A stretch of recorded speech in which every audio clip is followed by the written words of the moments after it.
The Telltale Heart by Edgar Allan Poe. Hey, please reach down, click like, and subscribe. And if you've already subscribed, click the bell. True, nervous, very, very dreadfully nervous I had been and am.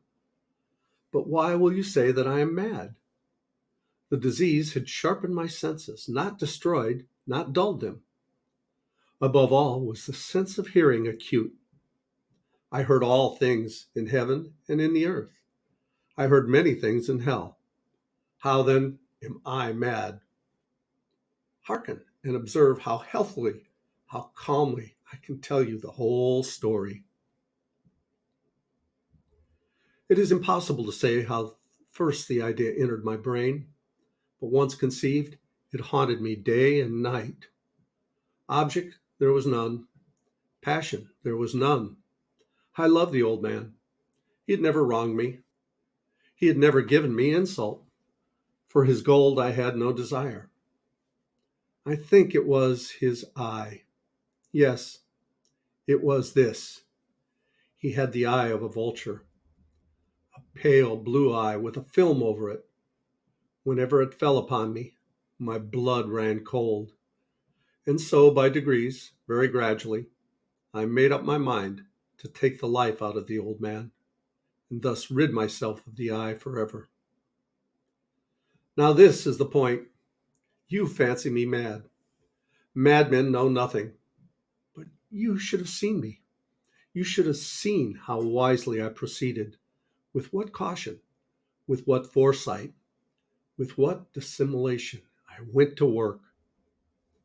I was never kinder to the old man than during the whole week before I killed him.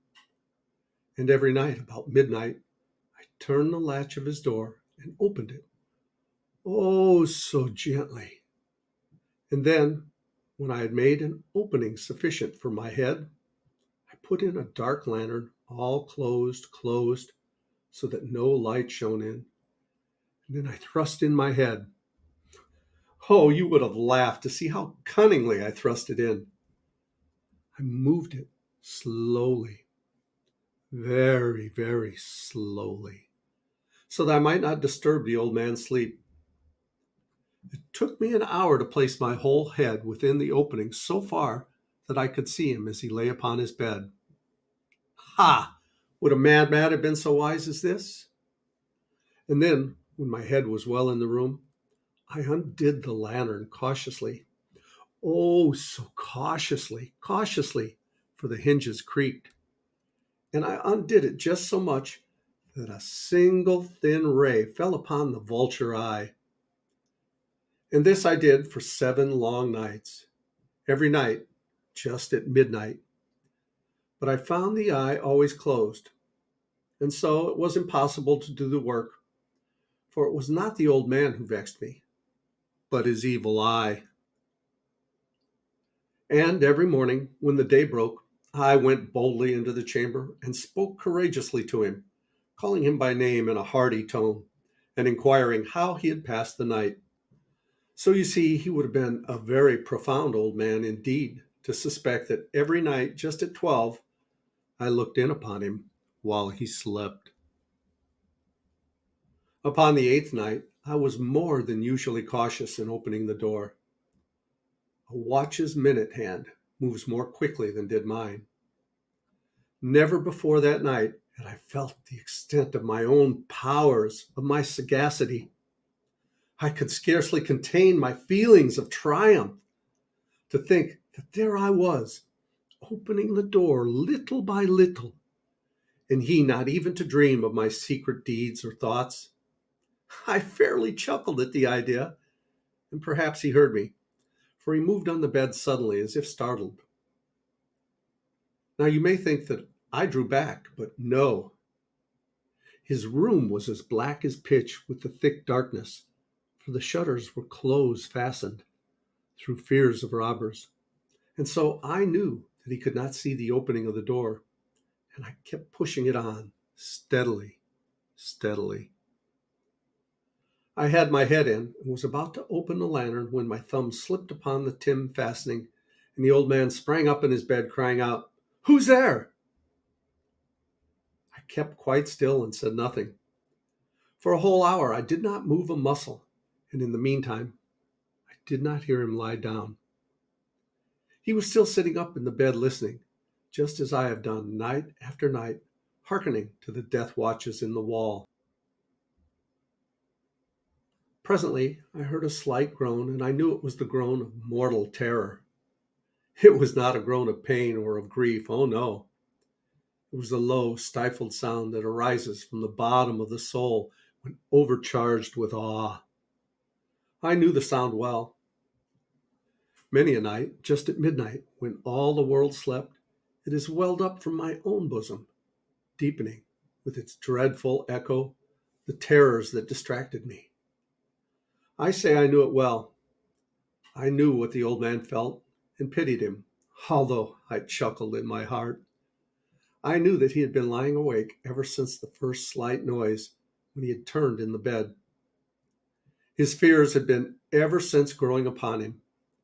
He'd been trying to fancy them causeless, but could not.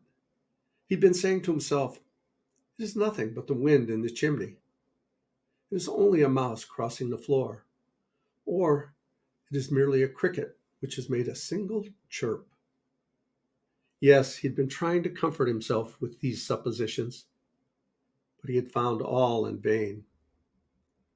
All in vain, because death, in approaching him, had stalked with his black shadow before him and enveloped the victim. And it was the mournful influence of the unperceived shadow that caused him to feel, although he neither saw nor heard, to feel the presence of my head within the room. When I had waited a long time, very patiently, without hearing him lie down, I resolved to open a very, very little crevice in the lantern. So I opened it. You cannot imagine how stealthily, until at length a single dim ray, like the thread of the spider, shot out of the crevice and fell upon the vulture eye. It was open, wide open, and I grew furious as I gazed upon it. I saw it with perfect distinctness, all a dull blue, with a hideous veil over it that chilled the very marrow in my bones. But I could see nothing else of the old man's face or person, for I had directed the ray as if by instinct precisely upon the damned spot. And now, have I not told you that what you mistake for madness is but over-acuteness of the senses? Now, I say, there come to my ears a low, dull, quick sound, such as a watch makes when enveloped in cotton. I knew that sound well, too. It was the beating of the old man's heart. It increased my fury as the beating of a drum stimulates the soldier in courage. But even yet, I refrained and kept still. I scarcely breathed. I held the lantern motionless. I tried how steadily I could maintain the ray upon the eye. Meantime, the hellish tattoo of the heart increased. It grew quicker and louder every instant. The old man's terror must have been extreme. It grew louder, I say, louder every moment. Do you mark me well? I have told you that I am nervous, so I am.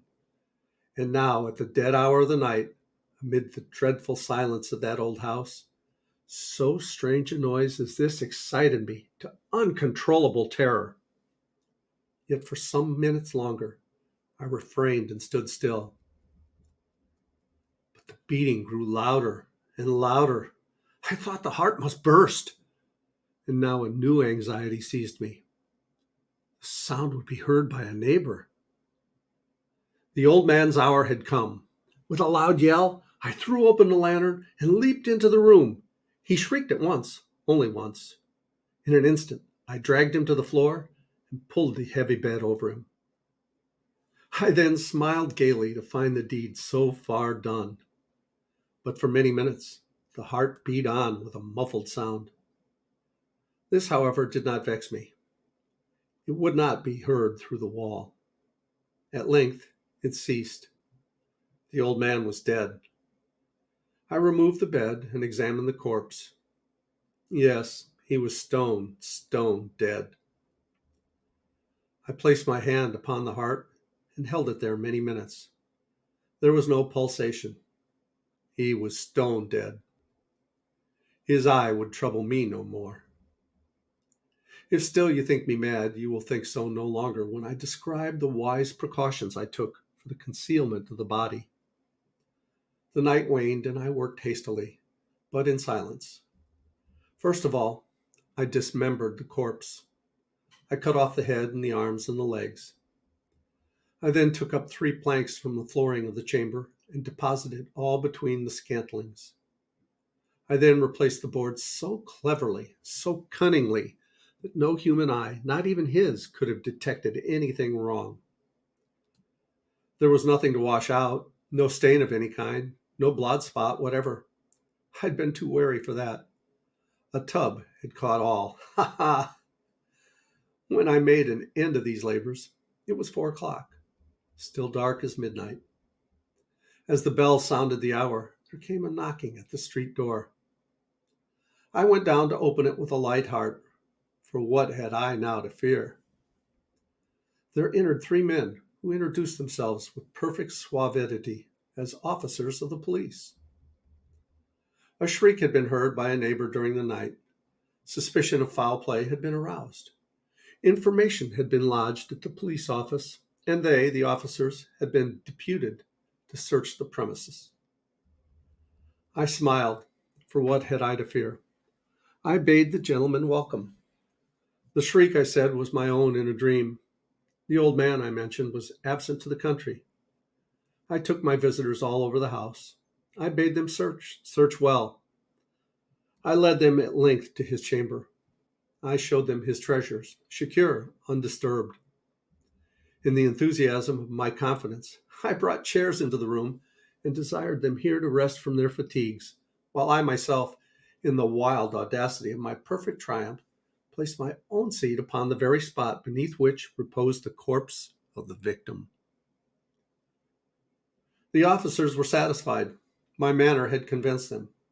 I was singularly at ease. They sat, and while I answered cheerily, they chatted of familiar things. But ere long, I felt myself getting pale and wished them gone. My head ached, and I fancied a ringing in my ears, but still they sat and still chatted. The ringing became more distinct. It continued and became more distinct.